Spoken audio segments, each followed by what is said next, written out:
ధర్మ విజ్ఞాన వైరాగ్య పరమేశ్వర్యశాలినః ఆనందతీర్థ భగవత్పాదాన్ వందే నిరంతరం. వ్యాసాయ భవనాశాయ శ్రీశాయ గుణరాశయే హృద్యాయ శుద్ధవిద్యాయ మధ్వాయ చ నమో నమః.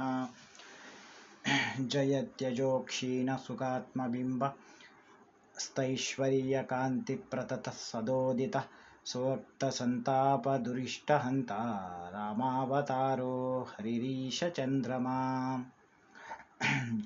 జన్మలేనివాడు నాశరహితుడు ఆనందమే స్వరూపముగానున్నవాడు తనదే అయిన ఐశ్వర్యము ప్రకాశముల చేత సర్వత్ర వ్యాప్తి కలవాడు సర్వకాలములందును సర్వరూపములతోనూ ఉండువాడు తన భక్తుల సంతాపమును దుఃఖమును పోగొట్టువాడును అయిన రామావతార భూతుడైన హరియను చంద్రుడు జయశీలి. రామావతారుడైన శ్రీహరిని చంద్రుడిగా రూపించుచున్నారు. చంద్రునికి రామునికి అపారమైన వైలక్ష్యమున్నది. రామావతార భూతుడైన శ్రీహరి జననము క్షయము లేనివాడు, చంద్రుడు జననము కలవాడు. కృష్ణపక్షమున క్షీణించువాడు. చంద్రుని కాంతి సొంతమైనది కాదు, ప్రతిబింబిత కాంతి. కాని రాముని కాంతి అతనిదే. చంద్రుని ఐశ్వర్యము అతనిది కాదు. చంద్రుడు సదా కనిపించువాడు కాడు. రాముడు సదా ఆవిర్భూతుడైన వాడు. రామచంద్రుడు తన భక్తుల తాపములను పోగొట్టువాడు. చంద్రుడు విరహిణుల తాపమును పెంచువాడు. తాపత్రయములని తాపములు మూడు విధములు. ఆది దైవిక తాపము, ఆధ్యాత్మిక తాపము మరియు ఆది భౌతిక తాపము. ఈ మూడింటిని రామచంద్రుడు తొలగించి సుఖమిచ్చువాడు.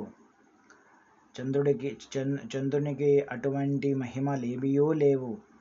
రామచంద్రుడు ఉత్కృష్ట జయశీలి. అతడు ఎప్పుడునూ పరాజయమును పొందలేదు. ఈ 3వ అధ్యాయమున మొదటి భారత భాగవత రామాయణ కర్తలైన వ్యాసభగవానులను స్తుతించి అనంతరం భారత కథలోనే అరణ్యపర్వమున ధర్మరాజునకు మార్కండేయులు వారు కథనము చేయుటకు బట్టి భారతాంతర్గత రామాయణ కథ నిరూపణము ముందు జరగబోవునని సూచన చేయుచు రామచంద్రదేవుని స్తుతి కావించినారు. స్వభక్త సంతాప దురిష్టహంత అన్న మాటలు స్వారస్యమైనవి. రామచంద్ర శబ్దములోనే సంతాపమును దుఃఖమును పోగొట్టువాడను అర్థమున్నది.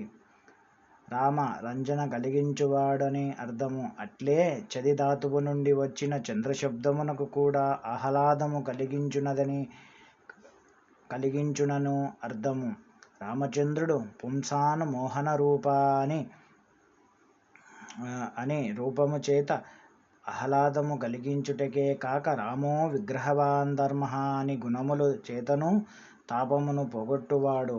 రామచంద్రుడు అక్షీణ సుఖాత్మబింబ అని అభివర్ణించుట చేత సీతావియోగాది దుఃఖములు శ్రీరామునికి సుతరాము లేవని భగవత్తత్వమును తెలియజేయుచున్నారు. స్వభక్త సంతాప దురిష్టహంత అని అభివర్ణించి రామకథలో భక్తులైన సుగ్రీవ విభీషణుల వృత్తాంతమును సూచించుచున్నారు. జయతి శబ్దము చేత శ్రీహరి ఉత్కృష్టుడను అర్థము మాత్రమే కాక మారీచి సుబాహుల సంహార రూప జయము, శివ ధనుర్భంగ రూపమైన జయము, జనస్థానము, 14,000 మంది రాక్షసులను సంహరించిన జయము, దారి విడుచుటకు తడువు చేసిన సముద్రరాజును బ్రుకుటి మాత్రమున భయభీతుని కావించిన సముద్ర జయము, రావణ కుంభకర్ణాది రాక్షస జయము, వీనితో కూడుకున్న రామ జైహితిహాసమన్న రామాయణ కథను సమగ్రముగా సూచించుచున్నారు.